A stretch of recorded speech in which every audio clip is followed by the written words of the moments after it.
Hello everybody, welcome to the Wonky Angle, where I talk about electronic music, both new and old. And today I'm talking about album number 4 from M83, Digital Shades, Volume 1. You know, the more I cover M83, the more I feel like every individual M83 album has its own separate fanbase. Like, with every new project, Anthony Gonzalez and company kept redefining themselves from the ground up and giving each new album a completely different feel that separates it from all the others. And nearly every single one both has at least someone calling it their absolute favorite and someone else who it doesn't particularly click for. There are definitely some albums that more people gravitate towards than others, though, and I suspect out of all the main M83 albums to have the least passionate of a following, it's almost certainly this one. It seems very few people ever talk about this album. Perhaps it gets mentioned a bit more now that Gonzalez made a full-on sequel that had quite a bit more meat on its bones, but this album has always just kinda sat there getting very little attention, maybe even written off as entirely inessential. See, the thing about Digital Shades is that this is the first M83 album to go for an entirely ambient approach. It's an extremely simple and stripped back release. Nearly all of these tracks are comprised of nothing but progressions of monolithic synth pads, even a few cuts that almost feel like copies of each other and build off pretty much the exact same kind of ideas. And if anyone came to M83 for their songfulness or their rock side, then they were just straight up not going to get any of that. It is the M83 album that feels least like a big event. It feels like the one with the least substance. But it's also probably the album of theirs that most exemplifies my feelings that M83 have always been an electronic outfit at their core. Sure, they do consistently cross paths with the alternative rock scene and have several albums that primarily seem designed to appeal to a rock audience, especially the previous album Before the Dawn Heals Us. But the fact that that album got followed up by an album that most frequently sees comparisons to the likes of Brian Eno, and yet isn't being presented as a mere side project, I think is more telling for what this band is really all about.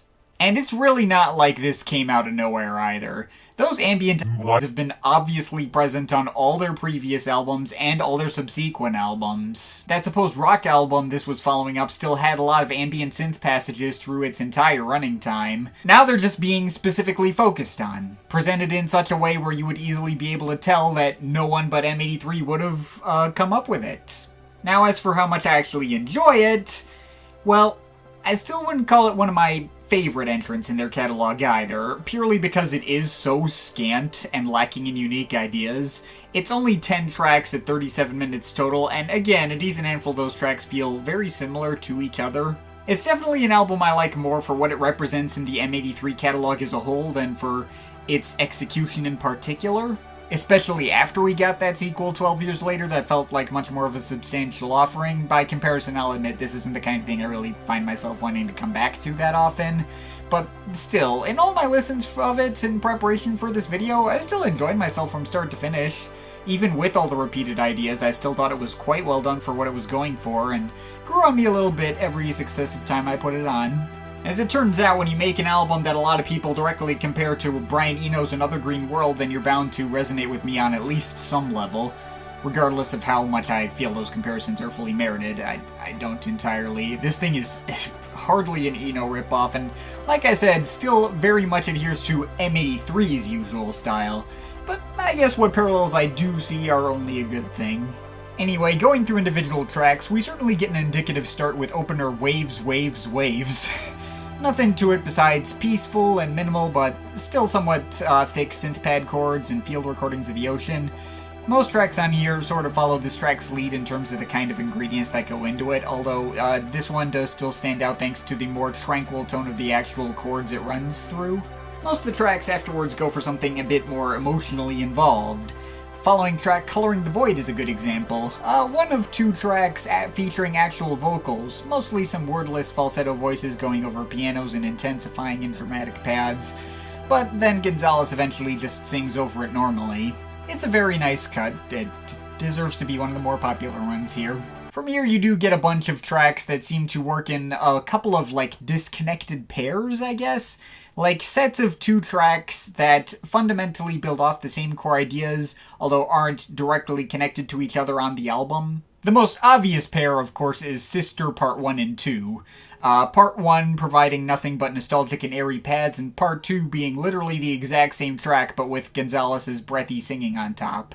Both are quite nice and heartfelt, as you'd expect, and it's kinda cool to see the exact same motifs being built on that directly. Though there are some less obvious parallels. My Own Strange Path and By the Kiss are two of the most intense sounding tracks with much thicker and more dramatic paths that take up much more space in the mix and happen to have pretty similar chord progressions. I do have a bit more of a preference towards My Own Strange Path, as I feel like that has a bit more texture provided by a few burbling synth licks and some subtle, more rhythmic sounds underpinning much of it. Although By the Kiss is a bit longer, feels bigger, more substantive, and it's also apparently an excerpt of a soundtrack Gonzalez did for a short film of the same name that his brother directed. Also not the last time that Gonzalez would soundtrack films his brother directed, as seen with You in the Night and Knife Plus Heart many years later. Although I don't know if I'm actually going to be reviewing those. I kind of don't think so, but whatever. Anyway, the last thematically connected pair of tracks are Dancing Mountains and The Highest Journey, which both focus primarily on very simple piano riffs that, while melodically very similar, aren't exactly the same. The former lets the pianos sit out in the open a lot more, and even has a moment where all the pianos die down for just this empty space of nothing but deep bassy rumbling, which is kind of a nice effect. But the latter is, of course, the 8-minute album closer, and more or less sums up every sound the album explored, with the way it very slowly builds up and gets more and more intense as it goes on. Probably the strongest cut in the bunch, and a very solid way for the album to close out.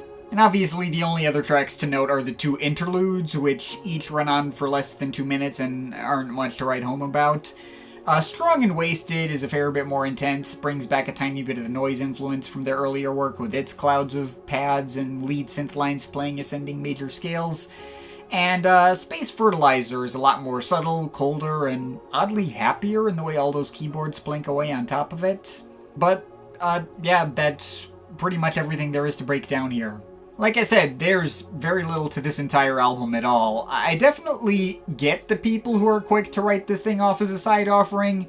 It's kinda difficult to argue that this thing carries the same importance of their most recognizable albums, either those that came before or especially the two that would come afterwards. But despite how little it gives me to analyze, how scant the listening experience is, and how absolutely non-groundbreaking the ideas are, I won't deny that I do still enjoy this album for what it is. Yes, I do far prefer its 2019 sequel, even if I have my issues with that album as well. It felt like it had a lot more thought put into it, a lot more variety, also a lot more unique in experience, a lot less easy to write off as a side offering. But I still think this album has its own separate merits as well. I mean, if absolutely nothing else, just for how it kind of gives insight into how all the other M83 albums operate. Like, I've heard artists attempt ambient side projects which end up feeling derivative of their influences and strip away what made the artist unique, but Digital Shades does not do that. It still fundamentally feels like an M83 album, albeit stripped down to its absolute barest essentials. As simplistic and skeletal as all these compositions are, and as samey as the album can be, all these tracks still feel very warm and enveloping. They have the same sound spectrum filling quality that all their other albums do, and even frequently carrying some of the epic grandeur they are known for on the louder and more intense tracks like My Own Strange Path and The Highest Journey.